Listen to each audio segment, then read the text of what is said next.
ये हादसा इसलिए तो नहीं कराया था कि रेलवे का प्राइवेटाइजेशन करने में उनको मदद मिले। और इस बात की पूछताछ बाबा से भी होनी चाहिए, छोटे बाबा से पूछताछ करनी चाहिए पुलिस कस्टडी में लेके कि क्या वो भी इसी साजिश का हिस्सा तो नहीं थे। इसमें कोई शर्म नहीं करनी चाहिए। मोदी जी को नहीं आती चीज़ें, भाई इसमें क्या बुराई है? नहीं है, उनको नहीं पता किसी चीज़ के बारे में, उनको रेलवे सुरक्षा के बारे में नहीं पता, उनको ये पता है झंडी कैसे लहरानी है। अच्छा एक्सपर्ट ले जाएं एयरकॉन से या कहीं से भी, उससे बुलवाए कि जी देखो मुझे नहीं पता, मैं तो एक अनपढ़ सा व्यक्ति हूँ, मैं पहले भी बता चुका हूँ, फिर मुझे ऐसे भी इल्ज़ाम लगे मेरे ऊपर कि मैंने नकली डिग्रियाँ बनाई, लेकिन रेलवे के बारे में ये बताएंगे। देखिए मेरी ज़्यादातर कही हुई बातें जो तथ्य के आधार पे होती हैं, कोई पर्ची निकालने के आधार पे नहीं होती हैं, ज़्यादा तौर पे ठीक होती हैं। अभी जैसे मैं काम ना ठीक करना वजह बनती है प्राइवेटाइजेशन की, तो ये रेलवे काम ठीक नहीं कर रही, तभी तो अडानी को मिलेगा। इस एक्सीडेंट का बहाना बना के आप देखेंगे कि प्राइवेटाइजेशन की जो गति है कितनी ज़्यादा तेज़ बढ़ जाएगी।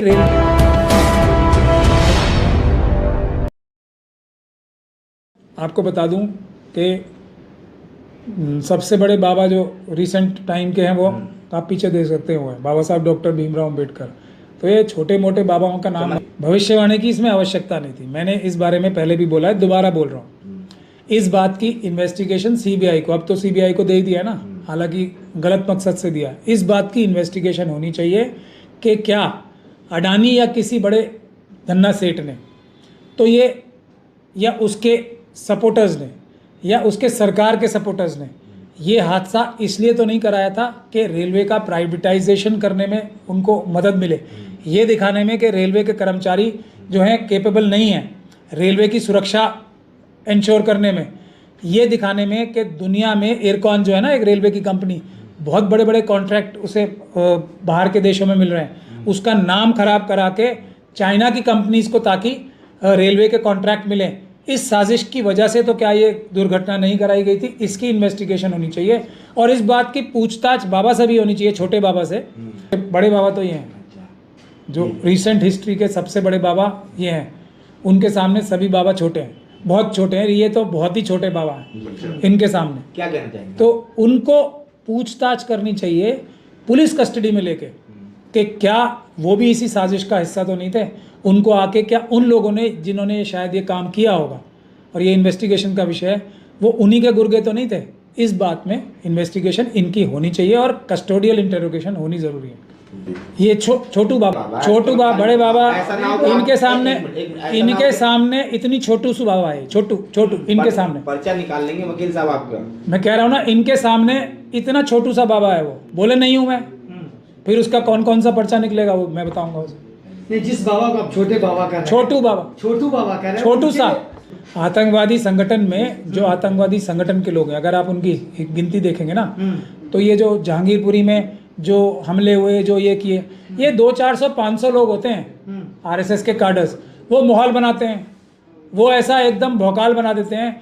और अभी मोदी जी से, और देखिए ये आरएसएस की तो ट्रेनिंग है ना, जब मोदी जी जहाज भर भर के अपने जिंदाबाद करने वाले समर्थक, मनुवादी मानसिकता के गुजराती कितने ले जा रहे हैं, तो उसी प्रकार से अगर इन्वेस्टिगेशन कभी होगी तो आपको पता लगेगा कि कहीं ये मोदी मॉडल तो नहीं है, जो जहाज़ों में भर भर के अपने समर्थक ले जाके दिखाते हैं, और उनमें से 100, 200, 500 ऐसे होते हैं जो आगे बढ़ बढ़ के जिंदाबाद के नारे लगाते हैं। कहीं ऐसा ही तो ये छोटू से बाबा के साथ नहीं हो रहा।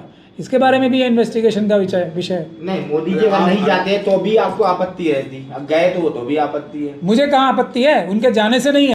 उनकी जो रियल छवि है उसको छुपाने के लिए जो देश के हज़ारों करोड़ रुपए वो खर्च करते हैं मनुवादी मानसिकता के गुजराती लोगों को ले जाके, जो चाइना और पाकिस्तान के साथ मिलकर देश को भी कमज़ोर कर रहे हैं, उन लोगों के जहाज़ भर भर के ले जाके अपनी जिंदाबाद कराने के लिए जो देश के लोगों की गाड़ी कमाई का पैसा बहाते हैं, लुटाते हैं, उसके बारे में ऑब्जेक्शन करना जाना चाहिए। भारत के प्रधानमंत्री को पढ़ लिख के, नोट्स बना के, और अगर वो खुद कुछ नहीं बोल पाते, खुद किसी विषय पे नहीं बोल पाते, तो अपने साथ वो ले जाने चाहिए ना, एक्सपर्ट्स ले जाने चाहिए। इसमें कोई शर्म नहीं करनी चाहिए। मोदी जी को नहीं आती चीज़ें, भाई इसमें क्या बुराई है?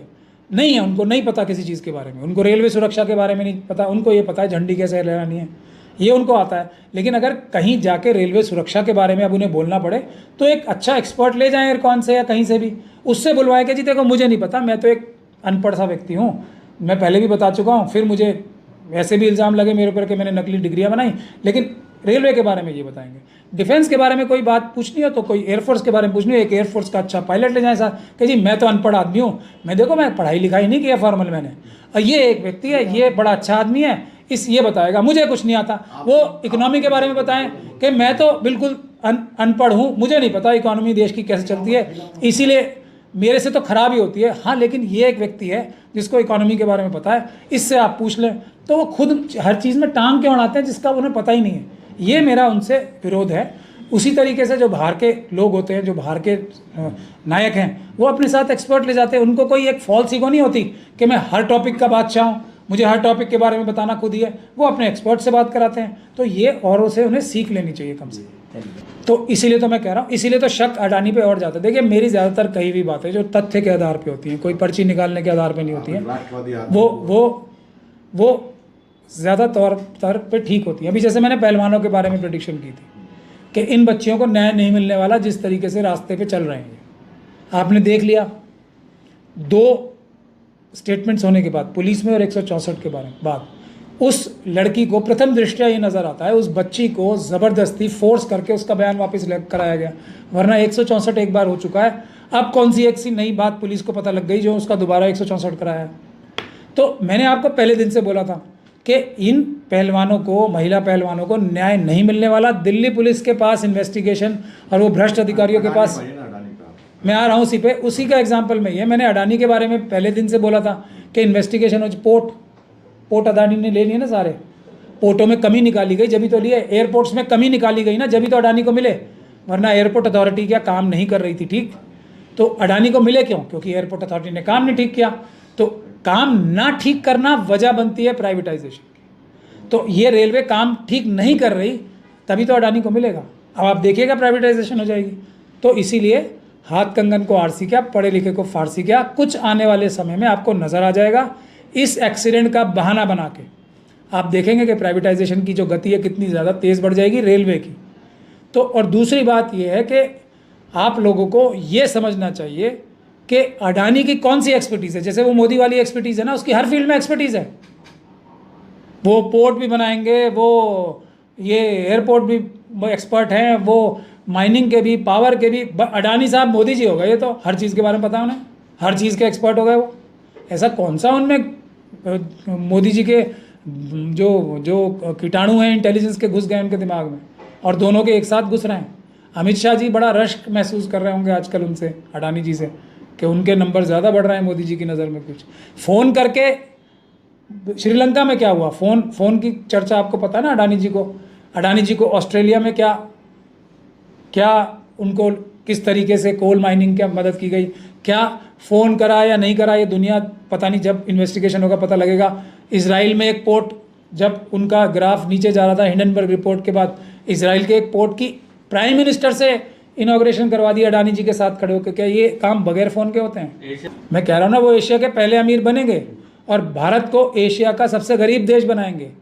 तो वो बन इसलिए अमीर रहे हैं कि देश का पैसा लूट रहे हैं।